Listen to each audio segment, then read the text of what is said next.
That's Nick. And that's Joseph. And today we're here to talk about Clock, the directorial debut of Alexis Jacknow, which premiered at the 2023 Overlook Film Festival and is being released courtesy of Hulu on April 28th, 2023. The story, Ella joins a clinical trial to try and kickstart her seemingly broken biological clock amidst growing pressure to have children from the world around her. I didn't care for this one. I didn't either, but there are some positive things about it, and as a conversation piece, I think it's interesting. Although, very frustratingly, I felt like I wanted somebody to be the voice of reason somewhere in this film. Sure. So Ella's played by... Dianna Agron, who we've seen as a supporting role in Shiva Baby, which I really liked, and she's in Novitiate. She was in that... remember when they were trying to make Alex Pettyfer a thing? She was in that film I Am Number 4, which I never saw. Ella's 37. She's married. Her husband's a surgeon. They have a beautiful life. She has a great career as an interior designer. And we see that she does not want children. It's not part of her fantasy. She doesn't want to sort of mess up the great life she has already. But everyone around her, her friends, family, are telling her, you need to have a baby. Even her husband wants a baby, but he's being a little more diplomatic, saying that he doesn't want it if she doesn't want it. But one day when she's at the doctor's getting, I guess, like a routine physical, the doctor's explaining to her, like, you know, you're at that point now where it's going to be a geriatric pregnancy. You need to decide soon. Maybe your biological clock is broken. Which, when that doctor said that, I was shocked at that verbiage, but... I was too. Well, the doctor's also like has really poor bedside manner to begin with. So yeah, when she said that, I was kind of shocked. And then she tells her, well, I don't normally do this, but here's my cell phone number. I actually know of like a clinical trial where there's like experimental treatment to help women like reset their biological clock. Because she said that it's now, there's new articles coming out about how it's a fertility issue.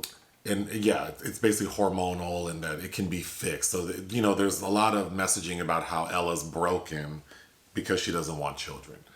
So Ella breaks down, contacts the doctor, gets into the trial, which is a 10-day thing at this institute.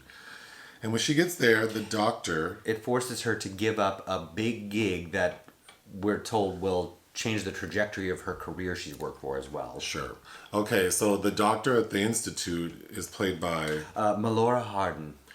And she says she's an obstetrician and gynecologist, and she believes that through hormonal treatments and therapy, she can get this woman, or these women who are here, to believe they should have children. So...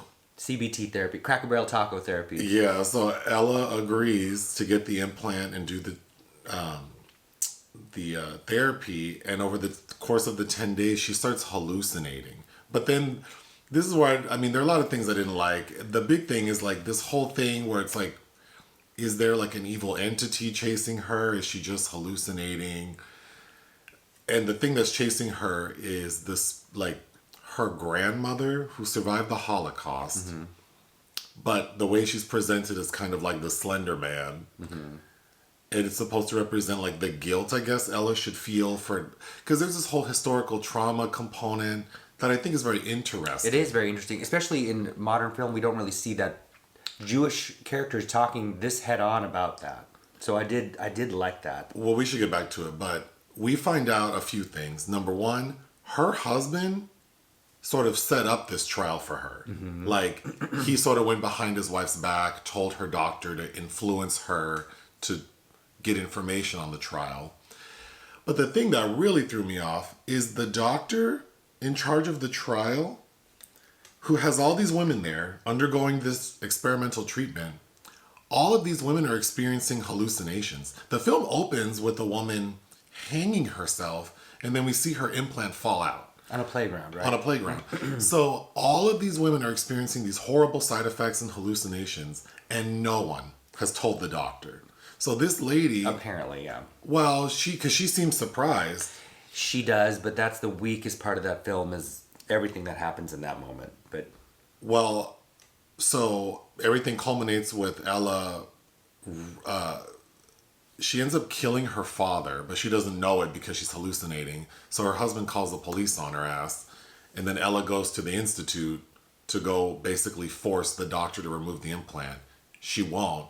So Ella yanks out her own implant. The cops show up. There's like a chase scene where Ella ends up at the edge of a cliff and then jumps off and kills herself.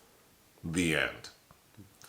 Well, and has like a dying thought that There's like, we can talk about. Yeah, we can talk about. So, I don't know. It's doing so much. I think immediately, I think what would have worked better is to just have this woman sort of battling the guilt she feels associated with the historical trauma versus her own thoughts about having children and how that manifests. Like maybe it destroys her family, and that could be the horror component that she ends up becoming really mean and nasty to the people who love her. Something like that. Something like that, because I feel like there are too many things kind of working against each other. For instance, her having to give up this gig as designing some hotel yeah. That what meant a big deal for her. Instead, she picks this experimental group to check herself into. But from how that's presented, it looks like one, it's just run by Dr. Elizabeth, what's her name, Sullivan. And it seems like it's on a rolling basis. So I don't understand why couldn't Ella have taken on the project and then just done the trial like 2 weeks later? And it seems like she doesn't really need to be there to take pills and talk to this doctor who's not a therapist. And it just seems really cheaply administered because she's an obstetrician and not a therapist. And I don't know who is really supposed to be technically delivering this cognitive behavioral therapy. I agree. I feel like we didn't, because this movie doesn't have the biggest budget, I'm assuming. They could have saved a lot of money and not had this fancy institute, and we could have just had Ella going to a medical building, getting her pills, talking to a therapist. I just feel like that was all fluff. I did, and it presents a world in which there's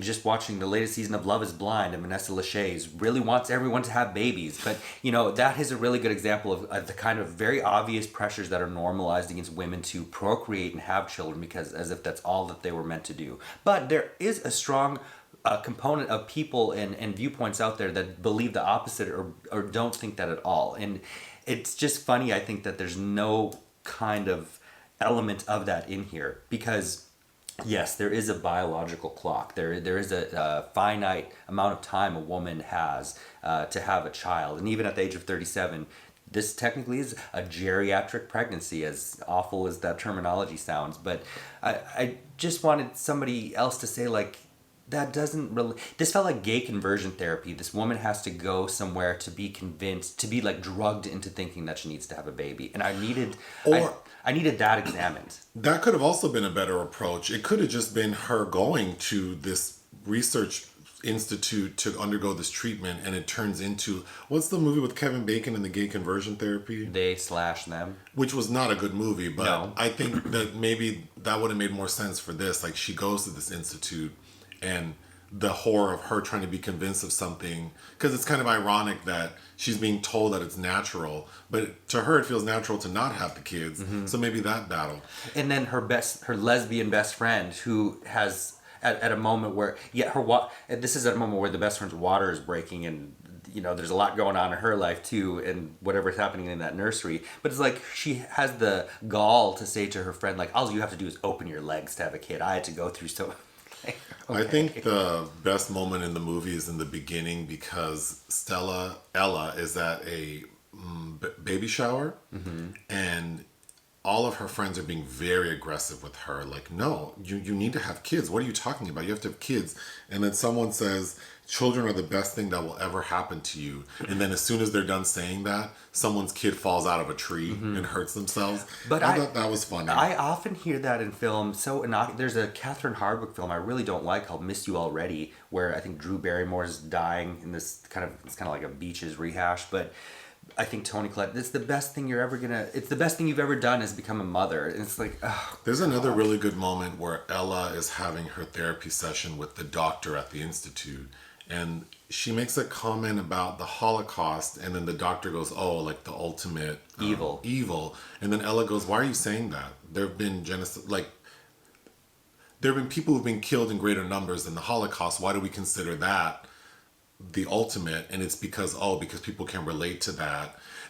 I can't say it as well as she did, but it was very interesting. So I feel like there are some very like powerful messages within the movie. Because it's from a modern age, and it's from a very civilized, intellectual society that has allowed something to happen that people could see. Because, you know, you remove yourself from other, like, you know, talking about Idi Amin, for instance, I feel like, you know, white Americans will watch that like, oh, that will never happen here. But what happened in World War II era Germany is like, well, that shit, there are signs of things like that happening here now. I think we could have focused more on those topics instead of... I think the imagery of like because we don't know it's the grandmother till towards the end, of this tall, slender person kind of cheapened it. So part of her hallucinations is she can't see color, and a big plot point is that she's supposed to help decorate the nursery of her lesbian friends. Mm-hmm. And then we find out that, and she's being very like weird about it, like don't ever come in the room until I'm done.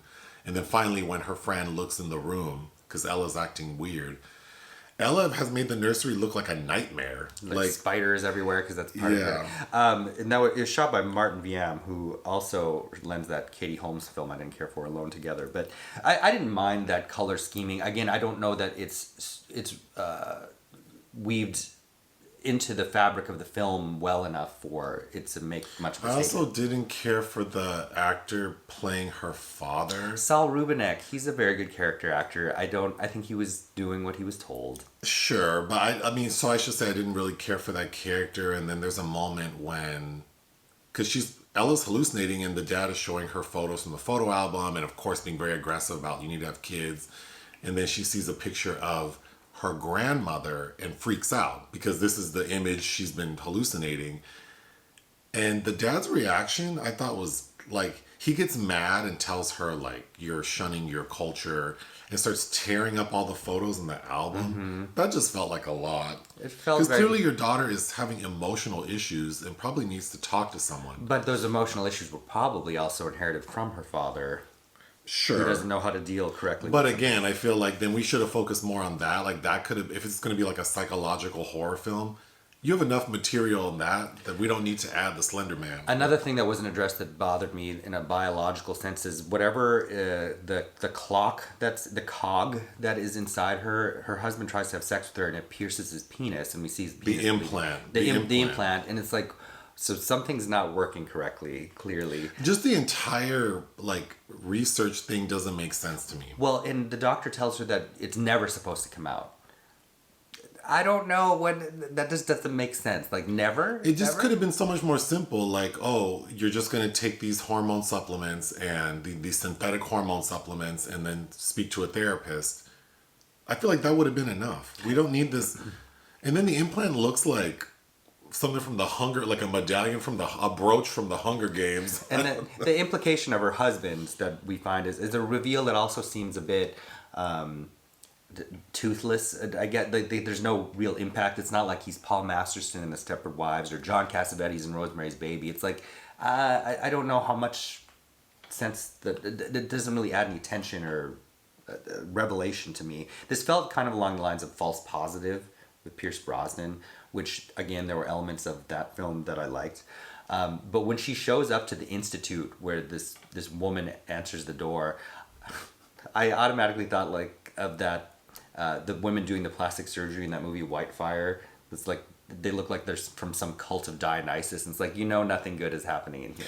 Oh, also the doctor at the research center, I put her on my list of worst hair for 2023. Melora Hardin? She has like a concentrated bob that they make into like a pompadour mullet. Mm-hmm. Oh, I hated it. And then it wasn't always consistent. Sometimes it was very square, and then sometimes it was just brushed back. I always think she's in Transparent, and I always think of her as the mom, Rachel McAdams' mom, and the hot chick. But for the first few scenes, I was like, God, is that Stella Ward? What would you give this movie? I was hoping that they would play Coldplay's Clocks, just for a little tastelessness. I would give this 2 out of 5. I would give it 2 out of 5 as well. Hit the thanks button. Listen to our podcast. Bye.